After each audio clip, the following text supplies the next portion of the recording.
एक बिजनेसमैन को काफी लॉस उठाना पड़ा तो उसने उधार पैसे लिए ब्याज पर, और जिससे पैसे लिए थे उसको दे नहीं पा रहा था, लौटा नहीं पा रहा था, और पैसे मांगने वाला एक दिन भी रुक नहीं रहा था। पैसे मांगने वाला आदमी बूढ़ा था और उसे बिजनेसमैन की बेटी हासिल करनी थी, शादी करनी थी। इसलिए बूढ़े आदमी ने कहा कि मैं सारा कर्ज माफ कर दूंगा अगर तुम अपनी बेटी की शादी मुझसे करवा दो। बिजनेसमैन ने मना कर दिया तो बूढ़े आदमी ने एक और ऑफर रखा कि एक काम करते हैं, गेम खेलते हैं जिसमें एक छोटी सी पोटली में 2 पत्थर डालूंगा, एक व्हाइट होगा और ब्लैक होगा।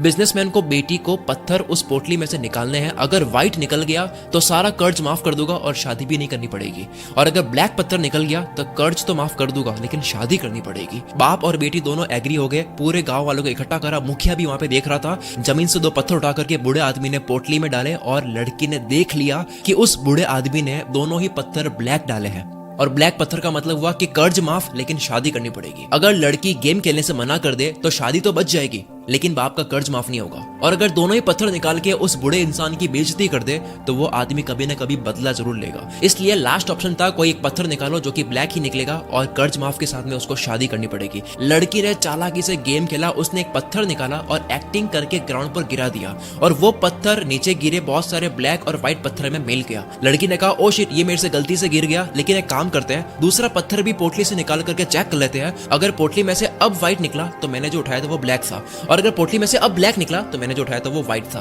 बूढ़ा व्यक्ति वहीं पे फंस गया। पोटली से दूसरा पत्थर निकाला तो वो ब्लैक निकला, यानी कि नीचे गिरा हुआ पत्थर व्हाइट था, और ये पूरा गांव देख रहा था, मुखिया भी देख रहा था कि अब कर्ज माफ हो चुका है और शादी भी नहीं करनी पड़ेगी क्योंकि पत्थर जो उठा के नीचे गिरा दिया था गलती से वो व्हाइट था। इसे कहते हैं टफ सिचुएशन में चालाकी से दिमाग चलाना। इसी तरह से छोटी छोटी कहानियों के माध्यम से मैं आपको ऐसे ऐसे बड़े बड़े लेसन देने वाला हूँ जो आपके जिंदगी भर काम आने वाले हैं। तो बिना एक सेकंड भी बर्बाद करे आते हैं दूसरी कहानी पर। एक बिजनेसमैन बीच के किनारे बैठा था, मछुआरों को देखा तो बोला कि इतनी मछली पकड़ने में आपको कितना वक्त लग जाता है? मछुआरा बोला ज्यादा नहीं, थोड़ा ही लगता है। बिजनेसमैन तुम थोड़ी देर और फिशिंग करके कुछ और फिश क्यों नहीं पकड़ लेते, ज्यादा पैसा कमा लोगे। मछुआरा और फिश क्यों, इतने काफी है ना। बिजनेसमैन तो बाकी के टाइम करते क्या हो? मछुआरा फिशिंग करके घर जाता हूँ, वाइफ बच्चों और दोस्तों के साथ में टाइम स्पेंड करता हूँ, शराब पीता हूँ, मजे करता हूँ, गिटार बजाता हूँ, नाच गाना चलता है, पार्टी होती है, फिर सो जाता हूँ। बिजनेसमैन तुम ज्यादा फिशिंग करके पैसे कमाओ, सेविंग करो और उसे बोट खरीद लो जिससे और ज्यादा फिश पकड़ पाओगे कम वक्त में, और इस तरह से एक और बोट ले लो और इस तरह से तुम अपनी टीम बना लो, अपना काम दूसरों को भी सिखा लो, वो आपके लिए काम करेंगे। कंपनी सेटअप कर लो, एक प्रोडक्शन प्लांट बना दो, फिश की पैकिंग और डिस्ट्रीब्यूशन कंट्रोल कर सकोगे, और एक सिटी के अलावा दूसरी सिटीज में भी अपनी ब्रांचेस खोल दो। मछुआरा शांत रहा और बोला उसके बाद? बिजनेसमैन अरे उसके बाद क्या, एक बीच हाउस खरीद लेना, फैमिली के साथ में एंजॉय करना, फिशिंग करना, सुबह शाम आराम करना, तुम्हारी टीम काम कर रही होगी, रात को दारू पार्टी म्यूजिक और जलसे चलते रहेंगे। मछुआरा बट ये तो मैं अभी भी करता हूँ। बिजनेसमैन आगे कुछ बोल नहीं पाया, पता चला कि उसने अपना बिजनेस छोड़ दिया और फिशरमैन के साथ में रहना शुरू कर दिया। आप कुछ भी कर रहे हो, आप पता करो कि उसके बाद क्या, वो क्यों पाना है, वो क्यों करना है। अगली स्टोरी। एक बार एक लड़का अमीर बनना चाहता था और वो गुरुजी से कहता है कि कोई काम बताओ जिससे मैं बहुत कमा सकूं। गुरुजी उसे एक जगह ले गए जहाँ पर बहुत सारी कंकड़ पड़ी थी और कहा कि इन सारी कंकड़ में से एक कंकड़ ऐसी है जो किसी भी चीज को सोने में बदल सकती है, और उस कंकड़ की पहचान है कि वो थोड़ी सी गर्म होगी, बाकी सारी ठंडी होगी। जाओ ले लो अपनी हर चीज को सोने में बदल देने वाली कंकड़। वो काम पे लग गया, रोज एक एक कंकड़ हाथ में लेता, 2-3 सेकंड गर्म है या नहीं चेक करता और उसको समुद्र में फेंक देता ताकि वो बाकी कंकड़ में ना मिल जाए। 1 महीना करा, रोज घंटों घंटों लगा दिए, 2 महीने, 3 महीने, 4 महीने लगा दिए। अब उसकी स्पीड बन चुकी थी, लेकिन साथ में वो ध्यान से कंकड़ को परख नहीं रहा था। उसकी फटाफट से कंकड़ को हाथ में लेकर समुद्र में फेंकने की हैबिट बन चुकी थी। 5वें महीने में फाइनली वो कंकड़ हाथ में लग गई।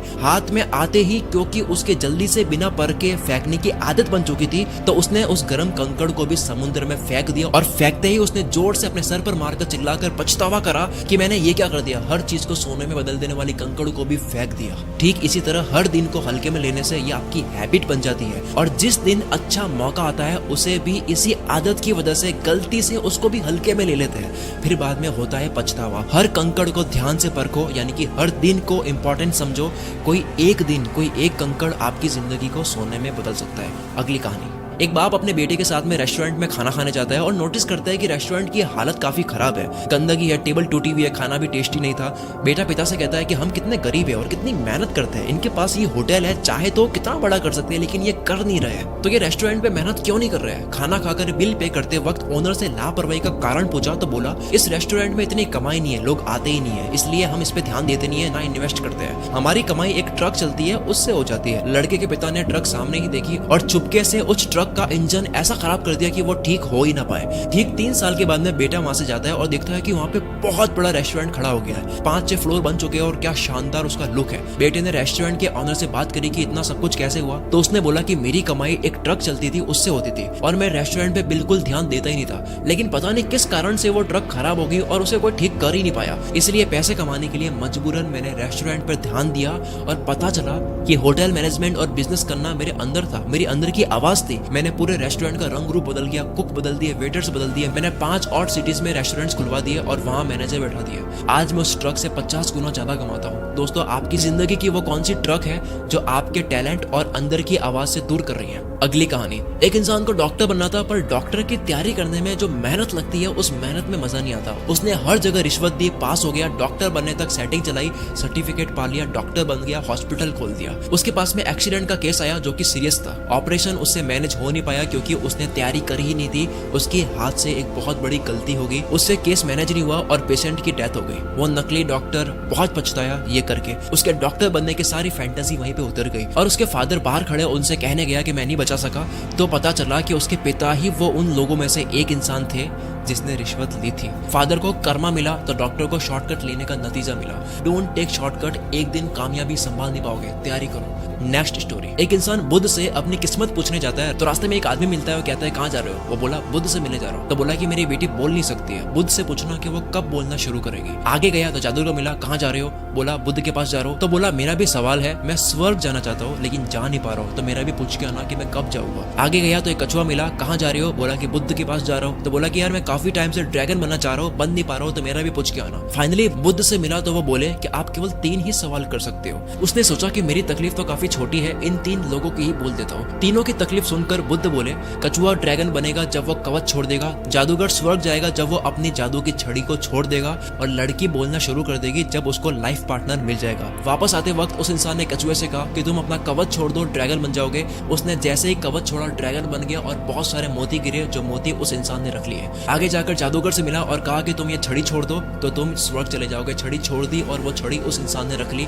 और वो स्वर्ग चला गया। उसके बाद में आखिर में वो लड़की से मिला तो लड़की ने आगे से ही बोल दिया कि तुम वही आदमी हो ना जो पहले आए थे। लड़की बोल पड़ी, मतलब वो इंसान उस लड़की का लाइफ पार्टनर बन गया। सबने कुछ ना कुछ खोया और कुछ पाया, लेकिन सबसे ज्यादा उस इंसान ने पाया जिसने अपने लिए एक भी सवाल नहीं करा। वो इतना दूर जाने के बाद भी अपना एक भी सवाल नहीं करा, उन तीनों के लिए सवाल करा, जिसे मिले मोती, जादू की छड़ी और लाइफ पार्टनर। जितना बड़ा त्याग उतनी बड़ी सक्सेस। अगली कहानी, एक साधु कड़ी तपस्या कर रहा था और तपस्या के वक्त ही उस गांव में बाढ़ आ जाती है। लोग सब घर छोड़ के जा रहे हैं, अपने आप को बचा रहे हैं। तो एक ने देखा तो साधु को अलर्ट करा कि चलो वरना तुम डूब जाओगे। साधु बोला कि मुझे कुछ नहीं होगा, मुझे ईश्वर बचा लेगा। मैं इतने सालों से कड़ी तपस्या कर रहा हूँ, वो मुझे बचा ही लेगा। थोड़ी देर बाद में पानी कमर तक आ गया, वहाँ पे नाव निकलने लगी। एक आखिरी नाव जा रही थी, लोगों ने कहा कि आ जाओ वरना डूब जाओगे। साधु ने कहा मुझे कुछ नहीं होगा, तुम जाओ, मुझे ईश्वर बचा लेंगे। अब पानी इतना बढ़ चुका था कि साधु को पेड़ के ऊपर चढ़ना पड़ गया। वहाँ पे हेलीकॉप्टर्स जा रहे थे काफी सारे। एक आखिरी हेलीकॉप्टर की नजर पड़ी साधु पर और रस्सी फेंक कर कहा कि रस्सी को पकड़ लो, ये आखिरी हेलीकॉप्टर है, आप डूब जाओगे। तो साधु ने कहा कि आप चले जाओ, मुझे ईश्वर बचा ही लेंगे। और इस तरह से साधु की डूबने से मौत हो जाती है। मरने के बाद में वो ईश्वर से कहता है कि मुझे आपने बचाया क्यों नहीं? मैंने जिंदगी भर आपके लिए तपस्या करी और आपने मुझे बचाया नहीं। ईश्वर ने कहा कि मूर्ख इंसान, मैं 3 बार ही आया था, तीनों बार मैं ही तो था। एक बार पैदल, एक बार नाव के साथ और एक बार हेलीकॉप्टर के साथ।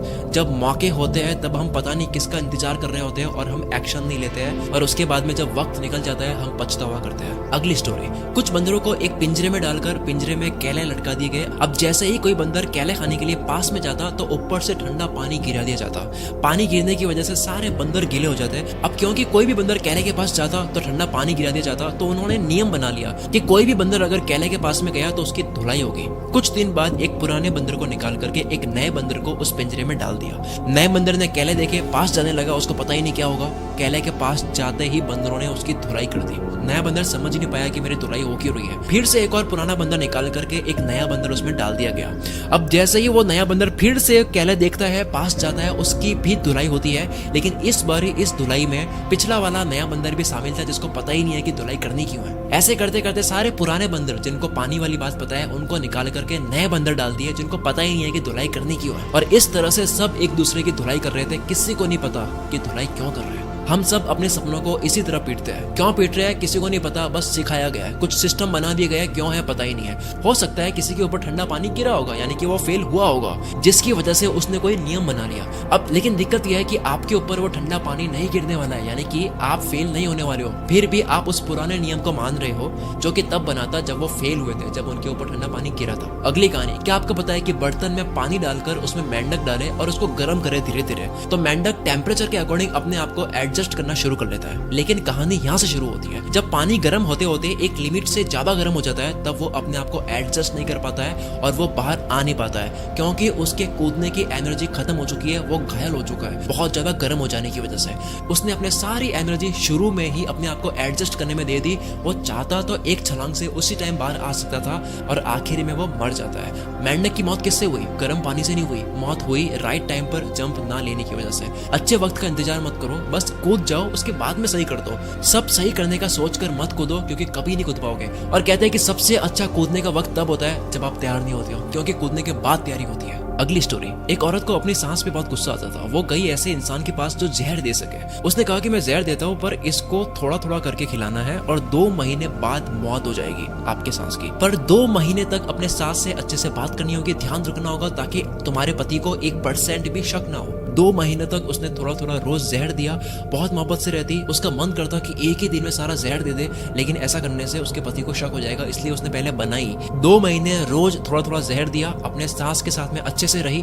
2 महीने होने ही वाले थे, वो जहर देने वाले के पास में गई और बोली कि कुछ ऐसा कर दो कि उनकी मौत ना हो, क्योंकि अब मुझे उनसे प्यार हो गया है, मुझे उनमें कोई कमी नहीं नजर आती है। दोस्तों, हर इंसान अच्छा लगने लग जाता है जब उनसे बनाने की कोशिश करता है। अगली स्टोरी, एक शूज के बिजनेस ओनर ने 2 लोगों को फ्रेशर पर लगाया और काम दिया कि जो इस काम को करेगा उसकी नौकरी रहेगी, बाकी दूसरा फायर हो जाएगा। दोनों को एक ही जगह एक आइलैंड पे भेज दिया और कहा कि जाके पता करो कि वहाँ पे हम कितने शूज बेच सकते हैं, क्या वहाँ पे बहुत बड़ी शॉप बन सकती है या नहीं। वहां जाने के बाद में देखा कि लोग जूते पहनते ही नहीं है। तो एक ने बॉस को मेल करा कि सर यहाँ पे तो लोग जूते पहनते नहीं है, हम बिजनेस यहाँ पे नहीं कर सकते। और दूसरे वाले ने मेल करा कि सर यहाँ पे तो लोग जूते पहनते नहीं है, ये तो अपॉर्चुनिटी है। इसका मतलब यह है कि हम करोड़ों में कमाने वाले हैं, क्योंकि यहाँ किसी ने अब तक शूज पहनने स्टार्ट करे ही नहीं है, यानी कि सबको शूज खरीदने की जरूरत है। पॉजिटिव साइड देखने वाले की जॉब लग गई और दूसरा जो कहता था कि यहाँ पे शूज नहीं बेच सकते, उसको फायर कर दिया। कोई भी कमी होती है उसको अपने फायदे में इस्तेमाल करो, वहाँ पे परेशान मत हो। अगली स्टोरी, एक ऊंट का बच्चा अपनी माँ से कहता है कि हमारी कमर पर एक कुबड़ क्यों होती है। तो जवाब में मिला कि रेगिस्तान में पानी की कमी होती है, तो पानी को स्टोर हम कर सकते हैं। अगला सवाल करा कि हमारे पैर जो है वो फैले हुए क्यों होती है। तो माँ ने जवाब दिया कि ताकि रेगिस्तान पर अच्छे से चल सके। फिर सवाल करा कि हमारी आंखों की पलकें इतनी मोटी और बड़ी क्यों। तो जवाब में मिला कि रेगिस्तान में तेज हवा में उड़ रही मिट्टी से बचने के लिए। ऊंट का बच्चा बहुत टाइम तक सोचने के बाद में बोलता है, हम अगर रेगिस्तान के लिए बने हैं, हमारी ताकत ही रेगिस्तान में रहने के लिए है, तो हम ये जू में क्या करें। हर इंसान की अपनी शक्ति होती है और उसका मैदान, आपको वही करना चाहिए जो आपके लिए सही है। अगली स्टोरी, एक राजा की आंखों में जलन हो रही थी, किसी तरह का इन्फेक्शन हो गया था।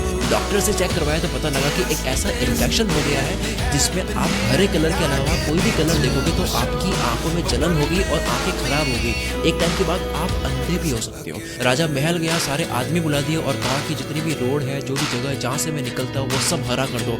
हरे कलर के अलावा मुझे कोई कलर नहीं दिखना चाहिए जहाँ पे मैं चाहता हूँ। पूरा गाँव, रोड, बिल्डिंग, जो चीजें, सब कुछ हरा कर दिया, आसपास सब कुछ। और ऐसा करने में बहुत पैसा भी खर्च हो रहा था, पूरा गाँव हरा करना था। एक इंटेलिजेंट इंसान वहां से निकल रहा था, देखा कि यार ये सब कुछ हरा क्यों है। तो किसी से पूछा कि हरा क्यों है, तो कहा कि यार एक राजा है, उनको कोई इन्फेक्शन हो गया है, वो हरे कलर के अलावा कोई और कलर देखेंगे तो उनको दिक्कत होगी। वो इंटेलिजेंट इंसान राजा के पास में गया और कहा करोड़ों रुपए खर्च करने की कोई जरूरत ही नहीं थी, पूरे गाँव को हरा करने की कोई जरूरत ही नहीं थी, 100 रुपए का हरे कांच का चश्मा ही पहन। बड़ी प्रॉब्लम का जरूरी नहीं है कि सोल्यूशन भी बड़ा हो, कई बार आसान सोल्यूशन सामने होता है, उसको देख नहीं पाते हैं क्योंकि हम आसान चीजें इग्नोर करते हैं। इसलिए अगली कहानी भी इसी के ऊपर है कि एक बार एक जादूगर था, वो कोई भी लॉक खोल सकता था, कोई भी ताला वो तार को मोड़ करके खोल सकता था। एक होशियार इंसान ने इस जादूगर को चैलेंज दिया कि इस जेल में जाओ और अब लॉक को खोल कर दिखाओ।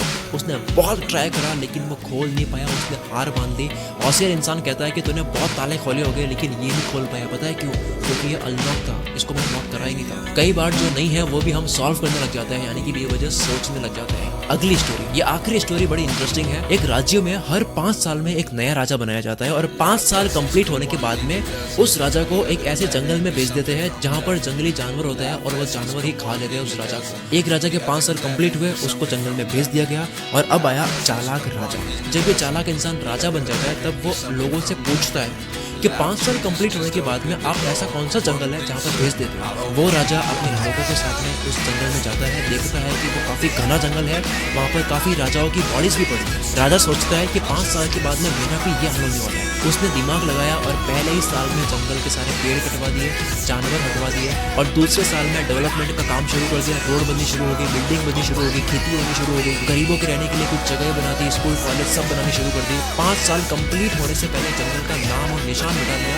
ये सब करते करते राजा ने पैसे भी बहुत ज्यादा सेव कर लिए अपने लिए। 5 साल जैसे ही कंप्लीट हुए, राजा बोलता है कि मुझे भेज दो जहाँ पर आप भेजते हो घर पर। राजा को बोट में बैठाया जाता है क्योंकि जंगल का रास्ता नदी से आता है। तो बोट में बैठने से पहले वो काफी खुश होता है। लोग पूछते हैं कि आप इतने खुश क्यों? तो वो बोला कि हर राजा आता है, 5 साल राज करता है, मस्त रहता है राज करने में, और 5 साल बाद जंगल में जाता है। मैंने 5 साल केवल राज नहीं करा, मैंने कड़ी मेहनत से घने जंगल को शहर बना दिया। मेरे 5 साल यहाँ कंप्लीट हो चुके हैं, अब मैं जिंदगी भर वहां राज करूंगा जहां जा रहा हूँ।